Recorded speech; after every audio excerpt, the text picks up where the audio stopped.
안녕하세요. 크립토노마드입니다.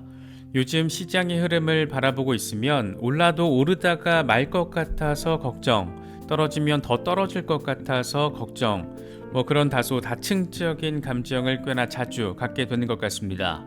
일단 단기적으로는 흐름이 나쁘진 않은데 하나 안심할 수 있는 포인트가 없다라는 점은 12월 장세치고는 여러모로 아쉬움을 남기는 부분입니다. 뉴욕 증시는 연준 FOMC 이후에 내리 하락세를 보이다가 닷새 만에 상승세로 돌아섰습니다. 흐름이 좋은 반등세는 물론 아니었고 상승폭도 그닥 의미 있는 수준은 아니었습니다.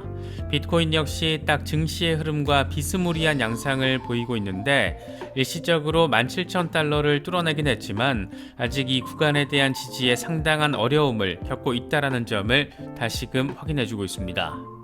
연말연시 상황을 바라보는 전문 분석가들의 전망 역시 크게 엇갈리고 있습니다. 누군가는 이렇게 힘을 모으다가 반등세를 펼칠 거라는 전망을 제시하고 있는 반면 또 다른 누군가는 좀 더 오를 수는 있는데 이건 결국 불트랩이고 추가적인 바닥 확인을 제대로 거치게 될 것이다. 이런 분석도 나오고 있습니다. 지금 상황을 아주 간단히 정리하자면 전망은 크게 엇갈리는데 하나 날이 바짝 서 있는 예리한 전망과 분석은 찾아보기 어렵다. 이 정도가 아닐까 생각됩니다. 이더리움의 창시자 비탈릭 부테린이 2023년 암호화폐 산업에서 세 가지 커다란 기회가 있을 수 있다는 점을 강조하면서 눈길을 끌고 있습니다. 지금까지 암호화폐 블록체인 산업이 많은 발전을 이뤄왔지만 결국 좀 더 치고 나가기 위해서 좀 더 확장하고 나가기 위해서는 아직 실현되지 않은 기회들이 있다는 점을 제시한 건데 내용도 꽤 그럴싸하고 상당한 의미 포인트들이 자리하고 있어서 하나씩 짚어보도록 하겠습니다. 시세를 언급할 때 가장 논란의 대상으로 거론되는 것은 단연 리플 XRP가 아닐까 생각됩니다. 요즘 대표적인 XRP 맥시라고 할 수 있는 익명의 분석가 이 다크 디펜더가 꽤나 전폭적인 전망을 계속해서 제시하고 있는데 꼭 어느 특정 시점이 되면 얼마까지 오를 것이다. 이런 조금은 희망회로 성격으로 바라보시는 것보다는 일간 차트를 기준으로 한 것부터 1년 차트를 기준으로 한 것까지 다양한 관점에서 리플 XRP의 흐름을 바라보시면 좀 더 깊은 관점을 만들어가는 데 도움이 되지 않을까 생각됩니다. 크립토 블라블라 채널은 먹거리 복지 전문 NGO 우양재단과 함께 연말 기부 챌린지를 진행하고 있습니다. 어렵고 다소 심란한 연말이기도 하지만 그래도 기부를 통해서 나눔의 의미를 행동으로 실천을 하다 보면 한 해를 마무리하는 과정에서 나름의 의미 부여도 가능하지 않을까 생각됩니다. 이런 기부 챌린지를 진행할 수 있게끔 그 계기를 만들어 주시고 여러 아이디어를 모아주신 구독자분들께 진심으로 감사하다라는 말씀 드리고 싶습니다. 쌀을 비롯한 현물을 기부하실 때 필요한 주소와 현금 기부를 할 때 필요한 링크 등은 댓글 상단과 커뮤니티 게시판 등을 통해서 확인하실 수가 있습니다. 저희 채널을 통해서 모금된 총 기부금과 사용 내역은 우양재단 측에서 그때그때 보고를 해주신다라고 하니까 이런 부분도 참고하시면 좋겠습니다. 그럼 이번 영상 시작하겠습니다. 뉴욕 증시는 닷새 만에 상승세로 돌아섰습니다. 상승 마감한 건 의미가 있지만 좀 더 자세히 들여다보면 상승폭 자체가 크지 않았고 장중 내내 흐름 자체가 순탄치 않은 모습을 보이면서 약세 흐름이 더 강하다라는 점도 함께 내비쳤습니다. 그래도 닷새 만에 상승 마감이라는 제목 못지를 안겨주면서 마감을 했고 비트코인 역시 장중 17,000달러를 일시 돌파하긴 했지만 여전히 지지 확보에는 어려움을 겪고 있습니다. 공포 탐욕 지수는 하루 전보다 3포인트 빠진 26을 기록하면서 여전히 공포 단계가 이어지고 있습니다.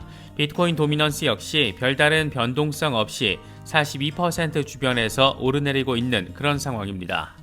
현재 비트코인의 흐름과 관련해 암호화폐 분석가 마이클 반데포페는 비트코인이 지속적인 상승세를 유지하기 위해서는 일단 16,700달러에서 지지를 받아줘야 하는데 상황은 그렇게 나쁘지 않다. 약간 횡보하면서 조정받을 수는 있지만 그러고 나서 17,000달러 돌파에 성공할 경우에 17,500달러에서 17,700달러까지 내다볼 수 있는 그런 상황이다. 이렇게 긍정적인 부분에 조금 더 방점을 찍었습니다. 익명의 분석가 머스타시의 경우에는 자신이 하루 전 제시한 플랜이 완벽하게 적중했다라는 나름의 자뻑 멘트를 강조하면서 채널 안에서 페이크아웃이 나타나면서 숏 물량이 청산됐고 이후에 반등세를 보였다. 나는 이미 10배 레버리지로 30%의 수익을 올렸다. 아마도 17,300달러에서 17,400달러 구간에서도 수익 실현이 좀 가능할 것이다. 이렇게 설명했습니다.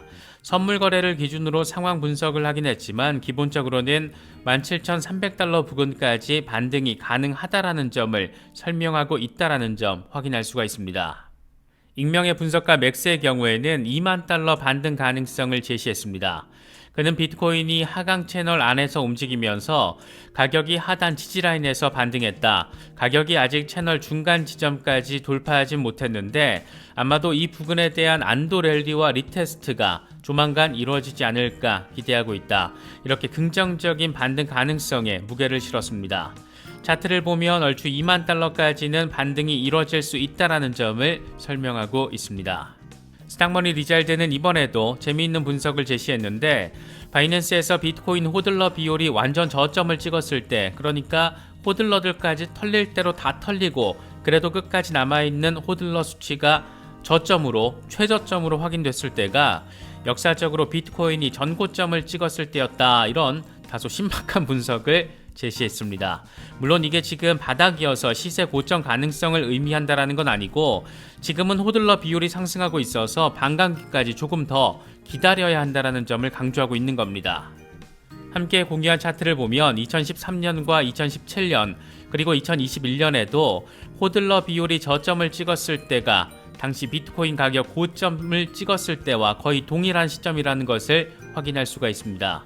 지금은 2021년에 호들러 비율이 바닥을 찍고 이 상승세를 보이고 있는데, 하지만 그럼에도 불구하고 비트코인이 반감기를 맞아서 다시 한번 공급 물량이 줄어들면 가격은 펌핑될 것이다. 이런 점을 지금 강조하고 있는 겁니다. 우리가 기대하는 폭발적인 상승세는 결국 비트코인 반감기 이슈를 빼놓고는 생각하기 어렵다라는 점 다시금 느낄 수 있는 부분입니다. 가격이 언제 오르나, 대체 언제 원금 복구되나, 이런 고민이 많은 초보자분들은 비트코인의 반감기와 4년 주기 사이클에 대해서 좀 더 면밀하게 리서치를 해보시면 더 좋을 것 같습니다. 이더리움의 시세와 관련해서는 방향성이 완전 엇갈린 분석이 제시가 됐는데, 먼저 마이클 반데포페는 이더리움이 1190달러 부근에서 롱 포지션 잡기에 괜찮은 지점이 될 수가 있다.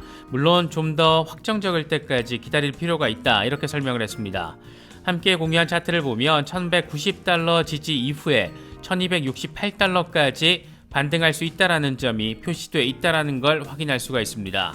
반면 요즘 약세 전망을 엄청 강력하게 주장하고 있는 토니 기니의 경우에는 좀 더 넓은 시야에서 2023년 1분기에 이더리움이 완전 폭락할 수 있을 가능성에 대해서 제시했습니다.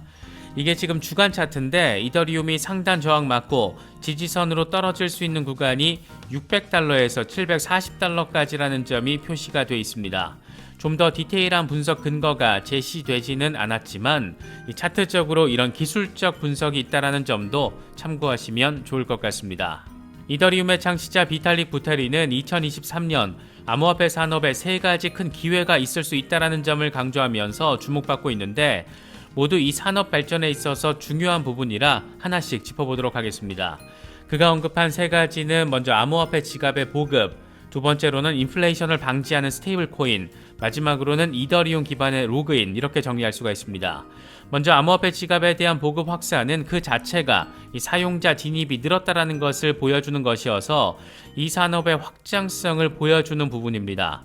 이에 대해서 비탈릭 부테린은 암호화폐 지갑 사용자 수십억 명을 끌어모으기 위해서 개발이 더 활발하게 이루어져야 한다. 10억 명이 사용할 지갑을 만들 수 있다면 엄청난 기회가 될 수 있을 것이다. 이렇게 설명을 했습니다. 두 번째로 제시한 부분은 그러니까 미국 달러의 인플레이션과 상관없이 완전하게 스테이블한 스테이블 코인의 개발, 이건 일단 개념적으로는 상당히 매력적으로 들리는데 아쉽게도 기술적으로 이게 어떻게 구현할 수 있는지, 구현은 가능한 건지 그 방식이나 대안에 대해서 비탈릭 부테린은 언급하진 않았습니다. 이 역시 누군가 머지않아서 개발을 하게 될 아주 혁신적인 아이템이 되지 않을까 생각됩니다. 마지막 세 번째가 개인적으로는 가장 의미 포인트가 크다라고 바라보는 부분인데, 이더리움으로 로그인을 할 수 있는 상황이라는 것은 지금까지의 웹2 시대에 이 페이스북이나 구글 등에 로그인을 한다라는 것은 이 중앙 집중화된 기업이 내 개인 정보를 통제한다라는 것을 의미하기도 합니다. 그런데 이걸 웹3 시대 컨셉에 맞춰서 이더리움 기반으로, 그러니까 블록체인 기반으로 로그인을 할 수 있는 환경이 조성된다라는 것은 그 자체로 블록체인 시대로의 진입 가속화를 의미할 수 있는 부분이 아닐까 생각됩니다. 이건 시대 변화, 혁신의 진화와 수용, 이런 관점에서도 바라볼 수 있는 부분이어서 빅 블록체인을 꿈꾸고 인터넷을 이더리움으로 대체하는 시대를 꿈꾸는 비탈릭 부테린에게 있어서는 꽤나 섹시한 컨셉이라고 평가할 수 있는 그런 부분이기도 합니다. 암튼 보통 사람은 확실히 아닌 것 같습니다. 요즘 알트코인들이 지난해 고점 대비 워낙 많이 빠져서 이걸 참 어떻게 대응해야 하나 고민하시는 분들도 많이 계실 겁니다. 데이터가 모든 걸 말해주는 건 물론 아니지만 그래도 주관보다, 이 감정보다는 객관에 더 가까운 부분이니까 참고할 만한 내용이라서 가져와 봤습니다. 데일리오들이 센티멘트 데이터를 인용해서 보도한 내용인데, 알트코인 4개가 반등 임박 신호, 그러니까 지금이 매수 타이밍일 수 있다라는 신호를 보였다라는 게 핵심적인 내용입니다. 센티멘트가 거론한 알트코인들은 디센트럴랜드와 샌드박스, 칠리즈, 랜 등인데, 이에 대해서 센티멘트는 기회 구간에 진입했다 이렇게 표현을 했습니다. 근거는 이들 4개 알트들이 실현 가치 대비 시장 가치 MVRV가 지금 긍정적인 신뢰를 보내고 있다는 겁니다. 이에 대해서 센티멘트는 암호화폐 시장의 시가총액은 지난 주말과 월요일에 감소했다. 비트코인과 이더리움은 좀 버티곤 있지만 알트들의 타격이 심각하다. 하지만 우리 모델은 여러 프로젝트들이 지금 반등이 이루어질 역사적 고통 지점에 도달했다는 것을 보여준다라고 설명했습니다. 해당 종목 보유하고 계신 분들은 참고하시면 좋을 것 같습니다. 뽀글이와 관련해서도 몇 가지 속보성 소식들이 전해졌는데, 뽀글이가 일단 범죄인 인도 관련 서류에 서명을 했다라고 합니다. 현지 시간으로 12월 21일 11시에 다음 심리가 예정돼 있다라고 하니까 머지않아서 미국으로 송환돼서 뉴욕에 있는 교도소에 수감될 가능성 꽤나 더 높아진 것으로 보입니다. 이런 가운데 뽀글이와 관련된 기부금을 받았던 이런저런 단체에서 이걸 모두 뱉어내겠다라는 소식도 더해지고 있습니다. 뽀글이 가족재단으로부터 160만 달러를 기부받았던 비영리 단체 프로퍼블리카가 기부금을 모두 반환할 예정이라고 밝혔고, 미국 민주당 정치위원회도 뽀글이의 정치 기부금 100만 달러 이상을 반환할 계획이라고 밝혔습니다.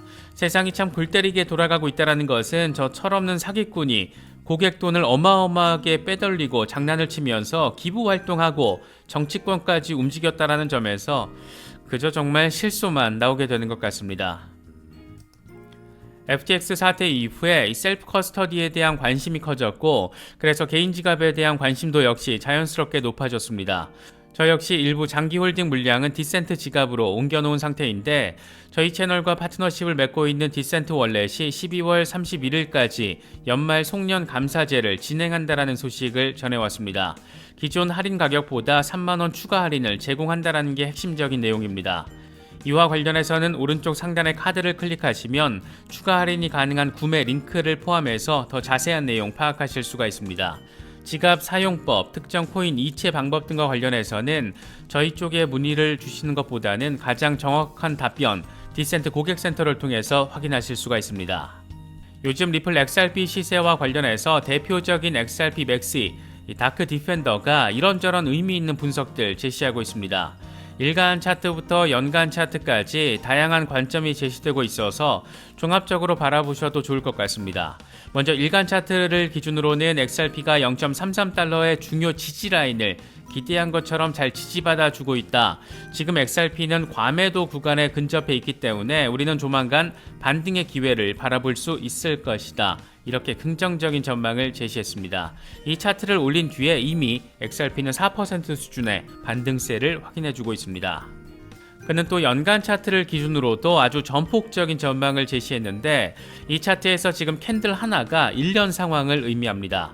차트에서 다크 디펜더는 2025년까지 피보나치 세 번째 구간이 마무리된다라고 표시를 해놨는데, 가격으로 보면 이게 240달러입니다. 이후에 2028년까지 다시 30달러 수준으로 폭락, 그리고 나서 2030년쯤에 1500달러 돌파. 뭐 이런 무시무시한 수준의 가격 전망이라고 할 수가 있습니다. 개인적으로는 이런 분석을 바라볼 때 중요한 건 240달러 아니면 1,500달러 같은 이런 시세 숫자가 아니라 2025년 또는 2030년이라는 이 시기가 주는 의미가 더 중요하다라고 바라보고 있습니다. 지금 비트코인이 다음 전고점을 찍을 것으로 기대가 되는 게 2025년 연말이고, 그리고 나서 이후에 다음 전고점을 기대할 수 있는 시기는 2023년으로 예상되고 있습니다. 물론 이건 비트코인 반감기 효과를 기준으로 한 겁니다. 이런 전반적인 상황과 XRP 연간 차트의 피보나치 되돌림 상황 등을 종합적으로 바라보신다라면 XRP를 바라보고 또 투자하는 입장에서 조금은 더 도움이 될 수 있지 않을까 생각됩니다. 이번에 준비한 영상은 여기까지입니다. 영상이 도움이 되셨다면 좋아요와 구독 또 알림 설정 꼭 부탁드리겠습니다. 영상 제작에 아주 큰 도움 된다는 말씀 함께 드립니다. 언제나 성투하시기를 기원하겠습니다. 시청해주셔서 감사합니다. 지금까지 크립토 노마디였습니다.